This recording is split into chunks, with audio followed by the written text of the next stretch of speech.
Torsion. So what do you mean by torsion? So in your daily life, so we might have experienced this torsion. The definition of torsion is nothing but a twisting moment about the axis. So we have encountered this kind of the torsion in the rotating members to transfer the motion from driver to the driven.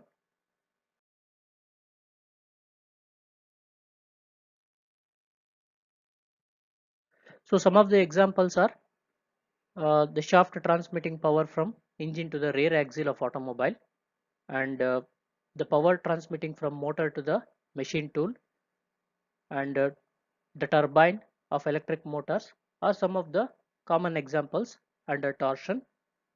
So in the figure you can see, so in the free end of the shaft there is a torque is applying, and to resist this torque there is a resisting torque which is acting in the opposite direction. So this is the axis of the shaft. So with respect to the axis there is a twisting takes place, or the moment takes place about the axis, which is nothing but a torsion. Then so there are different types of torsion. So if we say that the body is under pure torsion, then only a twisting of member takes place with respect to the axis, and there is no other kind of loads, like for example there is a bending and other kind of load does not exist, then we call it as a pure torsion. Next, so in case of this pure torsion, we are going to assume few things in order to solve the problem. So the first one is the material is homogeneous and isotropic. So what does it mean? So it is made up of same material throughout the length, and if we take the property, so the property is also similar at any point. If you take the cross section, its property is similar. Next, the stresses are within the elastic limit, that is shear stress is proportional to the shear strain. So from the Hooke's law we know, Hooke's law says that within the elastic limit stress is directly proportional to the strain. So what happens if it exceeds the elastic limit?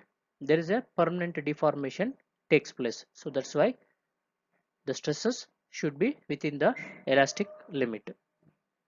Third one, the cross section which are plane before applying the twisting moment remains plane even after the application of twisting moment.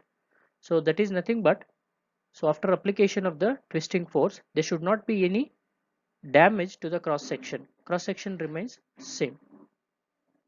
Next one, radial lines remains radial even after applying torsional moment.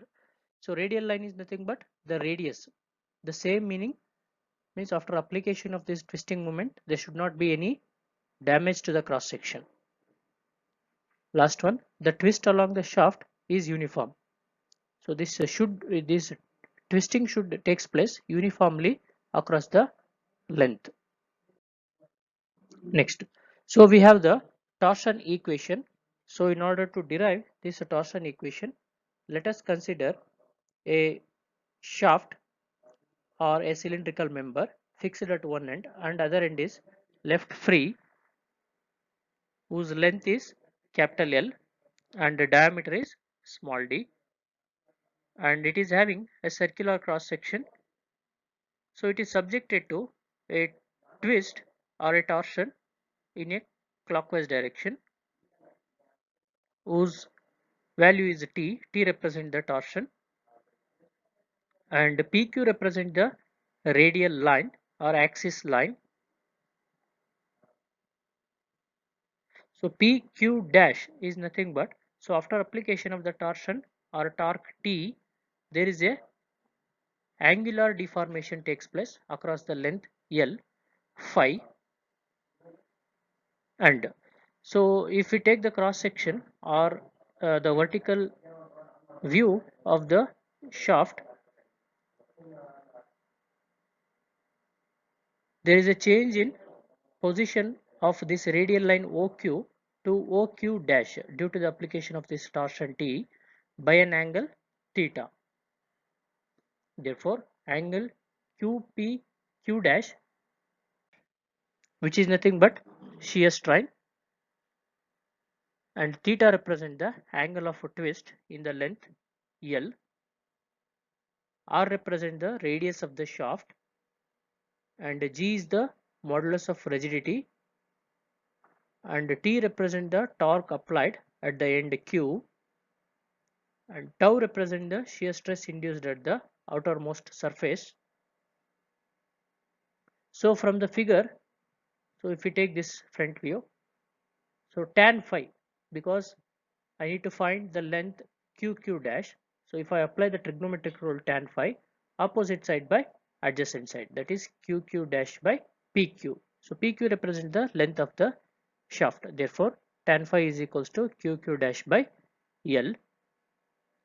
Then, so if this angle phi is very small, then tan phi is approximately becomes equal to phi. Therefore, we can write this equation as phi is equals to QQ dash by L. Then, so this is nothing but a shear strain. This is nothing but a shear strain. Phi is equals to QQ dash by L. Call this as equation number 1. Next, so also from this end view, so this arc QQ dash. So to find the arc length, so QQ dash is equals to OQ into theta. That is radius multiplied by the angle gives the arc length. Therefore, OQ into theta. So OQ is nothing but R and this is theta. Call this as equation number 2. Next, so from the equation 1 we have QQ dash value. Therefore, QQ dash can be written as QQ dash is equals to phi into L. So in the equation 2 also we have QQ dash. Therefore, we can equate 1 and 2 or 2 and 3. Equate 2 and 3. Then phi into L is equals to R into theta. Therefore, we can write the above equation as phi is equals to R into theta divided by L. Call this as equation number 4.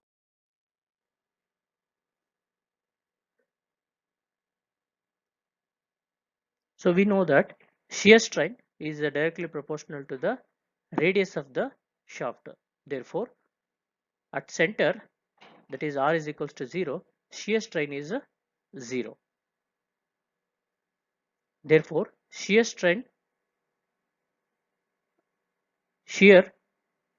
just a minute. So if we consider any other radius, that is in the same point, if we consider any other points R, the shear strain becomes phi is equals to R into theta divided by L. So from Hooke's law, we know that shear stress is directly proportional to shear strain. Therefore, shear stress becomes equals to shear strain by a proportionality constant G called modulus of rigidity. Therefore, G can be written as G is equals to shear stress by shear strain. So shear stress is a tau, whereas the shear strain we got phi is equals to R into theta by L. Therefore, tau divided by R theta by L. Let us consider Q as the shear stress and at a exist or developed at a radius small r. Then above equation can be written as tau by R is equals to G theta by L is equals to Q by R. So this is the torsion equation.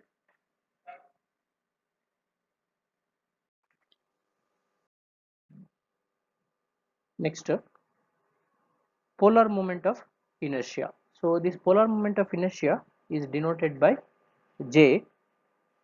Polar moment of inertia is denoted by J, and it varies with respect to the cross section of the circular object. Suppose if it is a solid circular shaft, it can be written as J is equals to pi d4 by 32, where D is the diameter of the shaft, and for hollow shaft, J is equals to pi into d to the power of capital D to the power of 4 minus small d to the power of 4 divided by 32. So here capital D represent outer diameter, whereas the small d represent the inner diameter of the shaft. Next, polar modulus. So here polar modulus is nothing but it is the ratio of polar moment of inertia of cross section to its radius. Therefore, it is represented by a letter Z. Z is equals to J by R. Z is equals to J by R. J represent the polar moment of inertia. R is the cross section radius. Therefore, Z becomes pi d cube divided by 16, because R can be written as d by 2, and this is for circular shaft, and for hollow shaft the above equation becomes Z is equals to pi by 16 into d to the power of 4 minus d to the power of 4 small d to the power of 4 divided by capital D. So next we have relation between torque and shear stress in solid circular shaft. So to derive the relation between torque and shear stress in a solid circular shaft, let us consider a cross section of a solid circular shaft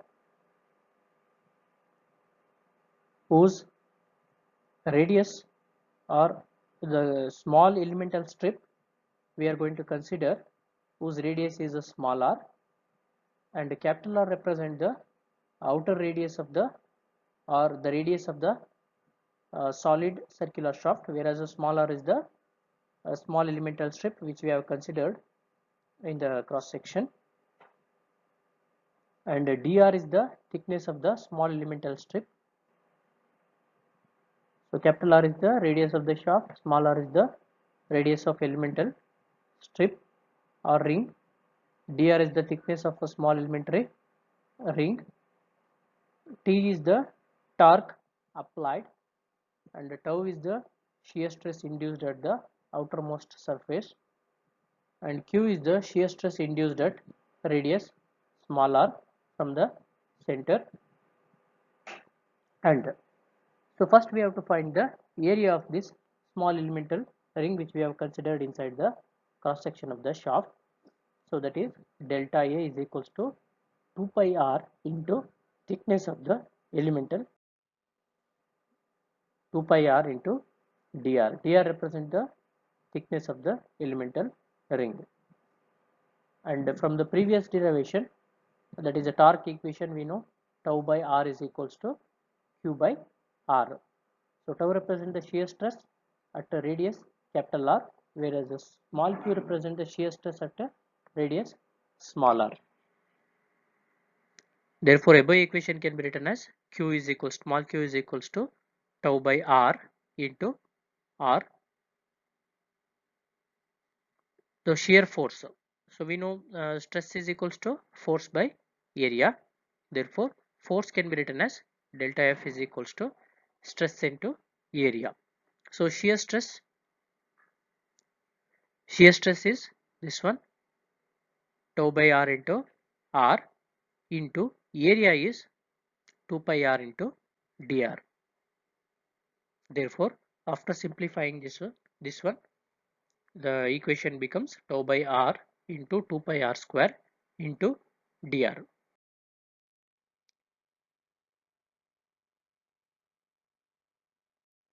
So we know to find the torque, we need to multiply force by distance. Therefore, so torque on elementary ring is delta T is equals to force into distance of ring from center. Delta T is equals to, this is the force, and the distance from the center is small r, force into r. So after simplifying this equation, we got tau by r into 2 pi r square into dr. See, this is the torque which is induced on small elementary ring, but I want the total torque. Therefore, we have to integrate above equation from 0 to r. If we integrate this equation from 0 to r, then we will get the total torque induced in the shaft. Therefore, integration 0 to r tau by r into 2 pi r square into dr. So we have to take the constants from the outside the integral. So tau by r into 2 pi is the constant. We take it from outside from the integral. Then we have to integrate this r square into dr. So after integrating this, we got tau by r into 2 pi r to the power of 4 by 4. Then limits 0 to r. So after applying the limits, this is the equation we got, pi r power 4 by 2 into tau by r. Next, so this r can be written as d by 2, that is diameter by 2. Therefore, this r can be written as d by 2. Therefore, this equation becomes pi d 4 by 32 into tau by r. So this one we are keeping as it is. We are not substituting r value as d by 2. And we know from the polar moment of inertia, pi d 4 by 32 can be written as j, and tau by r we are keeping as it is. Therefore, the above equation becomes T by J is equals to tau by R. So this can be written as G theta by L from the torsion equation. So next one, the relation between torque and shear stress in a hollow circular shaft. So to derive this relation, that is relation between torque shear stress, let us consider a cross section of a hollow shaft whose having a small elemental strip within this, whose radius is smaller, and r naught represent the radius of outer circle, and dr is the thickness of the elemental strip which we have considered inside the shaft. Next, so there is a hollow inside the shaft whose radius is ri. Ri represent the radius of the inner circle, and to find the area of this elemental strip, delta A is equals to 2 pi r into dr. Then the torque equation becomes tau by r naught. Tau is the shear stress, r naught is the radius of the outer circle, and q is the shear stress at radius smaller. The above equation can be written as q is equals to tau by r naught into r, and we know that force can be written as force is equals to stress into area. Since here shear stress is inducing, therefore force becomes shear stress into area. So this is shear stress and this is area. We have to multiply both the shear stress and areas. Therefore, tau by r naught into r into 2 pi r into dr. So after simplifying this equation, we got tau by r naught into 2 pi r square into dr. So the torque on elementary ring delta T equals force multiplied by the distance from the center. So this is the force, and if we multiply the distance from center, we will get the torque on elementary ring. So this is the torque on elementary ring, tau by r naught into 2 pi r cube into dr. So to find the total torque which is inducing, so we have to integrate from r naught to Ra, because we are considered hollow circular shaft. Therefore, we have to integrate from Ra to r naught. Tau by r naught into 2 pi r cube into dr. So to integrate this one, first we have to take the constant from the integrals, that is tau by r naught into 2 pi. So we have to integrate this r cube into dr. So it becomes r to the power of 4 by 4 and limits are ri to r naught. So after applying the limits, above equations become tau by r naught into 2 pi r naught power 4 minus ri power 4 divided by 4. Next, so this r can be written as, this r naught is nothing but radius of the outer circle, which is nothing but d by 2, whereas ri represent radius of the inner circle, this is small d by 2. Therefore the above equation becomes tau by r naught 5 by 32 into d to the power of 4 minus small d to the power of 4, and this is the equation for polar moment of inertia for hollow shaft. Therefore we can write this one as j into, we can write this one as j, and these are the remaining terms tau by r naught. Therefore this is the torsion equation for hollow shaft. So T by J is equals to tau by R naught. It can be written as G theta by L. So next one, torsional stiffness. So here torsional stiffness is nothing but the torque per unit angle of twist is known as the torsional stiffness, and it can be written as torsional stiffness is equals to T by theta is equals to Gj by L. So next we have torsional rigidity. So the torque per unit angle of a twist for unit length is known as torsional rigidity, and it is represented by G into J. Torsional rigidity is equals to G into J.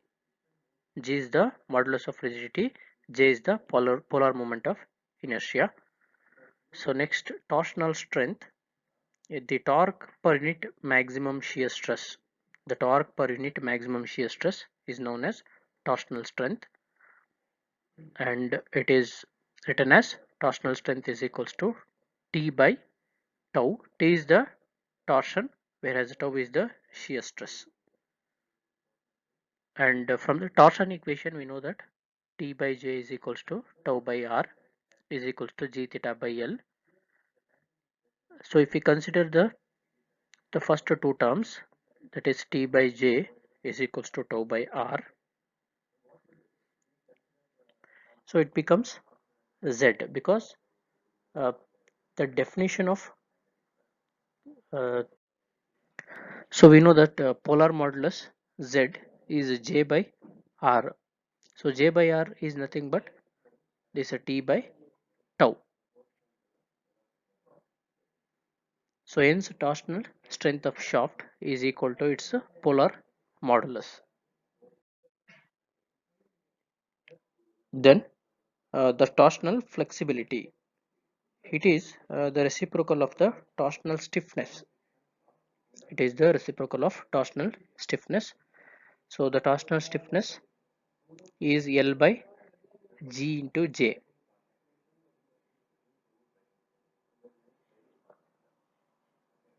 Next, power transmitted by shaft. So we know the equation P is equals to 2 pi nt by 60. It is in watt. So 1 watt is nothing but what? Newton meter per second. Newton meter per second. So next we have a simple problem. Calculate the maximum intensity of shear stress induced and the angle of twist produced 1 degree of 1 degree in solid shaft of 100 millimeter diameter, 10-meter long, transmitting 112.5 kilowatt at 150 rpm. Take modulus of rigidity G is equals to 82 kilonewton per millimeter square. So these are the given, this is a given statement. So in this, first we have to extract the values or data given. So 1 degree of a twist is given, that is theta is given in degrees. We have to convert it into radians. Then diameter of the solid shaft is given, that is capital D is equals to 100 millimeter, and length of the shaft is 10 meter. It is given in meter. We have to convert it into millimeter. And power is transmitting power P is equals to 112.5 kilowatt. So it is in kilowatt. Therefore, we have to convert it into Newton millimeter per second. Next, speed is given. N is equals to 150 rpm and G is 82 kilonewton per millimeter square. So in this problem, we have to find shear stress and angle of twist.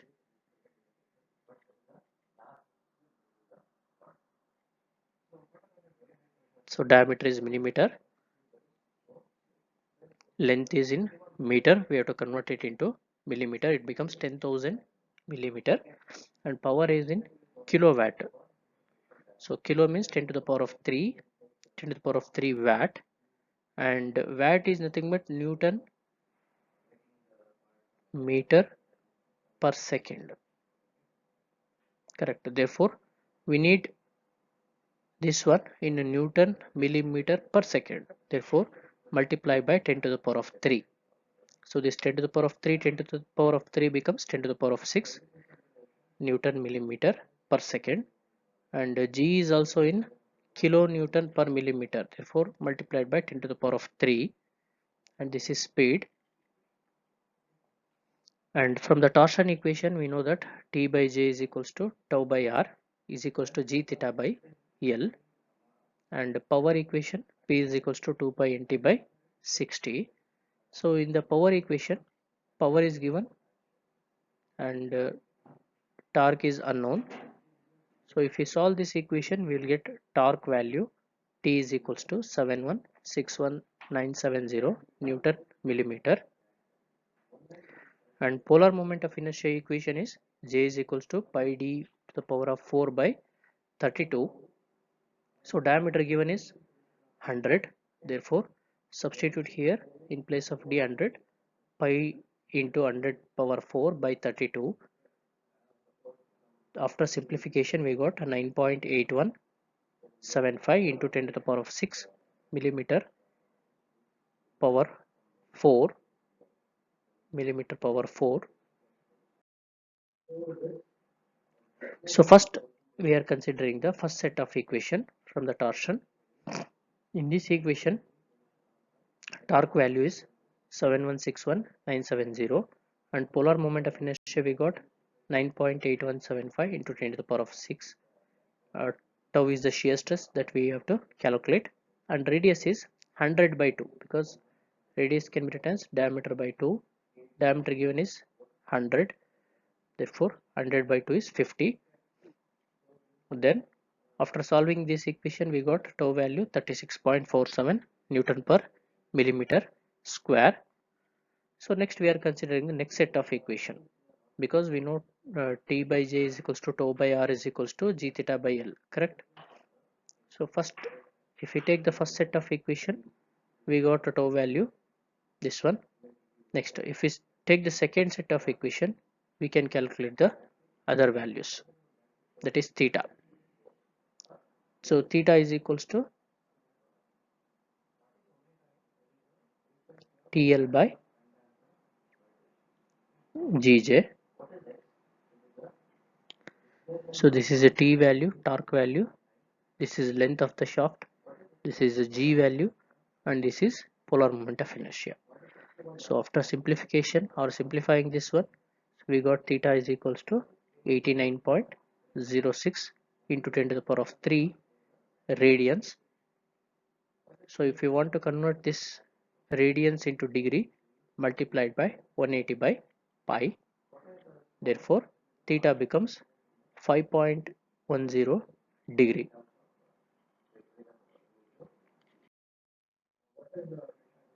So next problem is determine the diameter of solid shaft which will transmit 440 kilowatt at 280 rpm.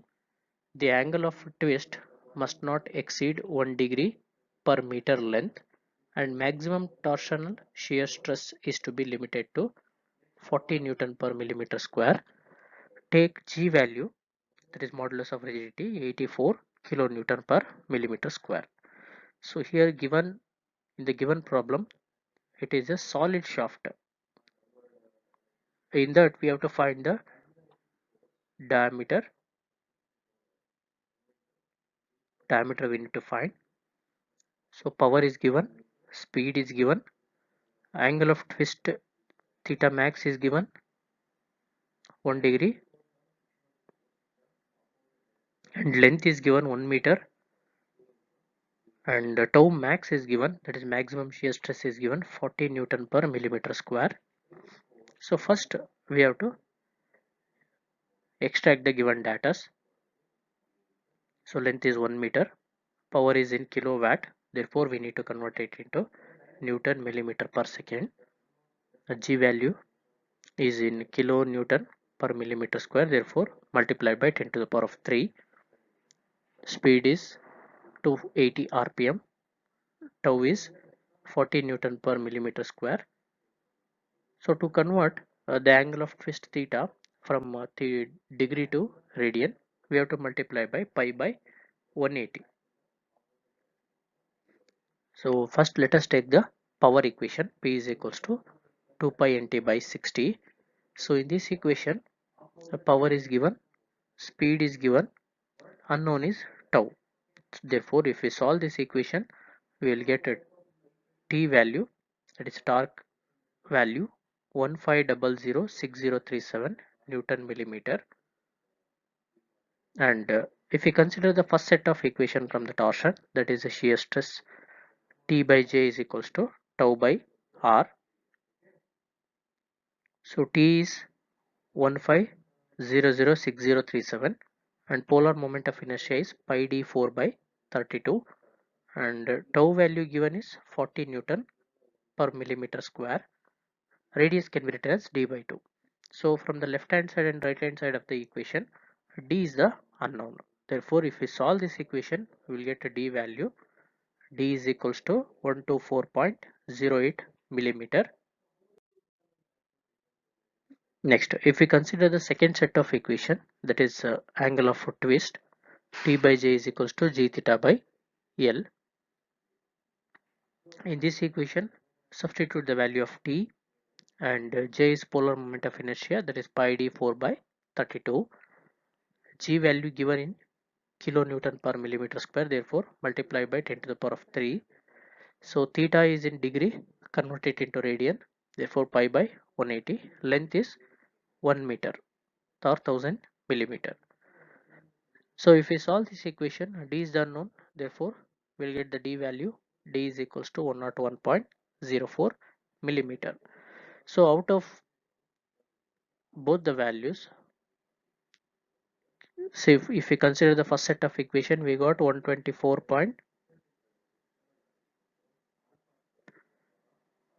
millimeter, correct?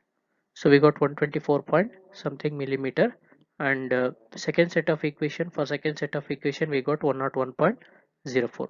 So out of these two values, this is a bigger one. Therefore while designing the shaft, we have to consider the bigger one for the safety purpose. Therefore diameter to be used is 124.08 millimeter.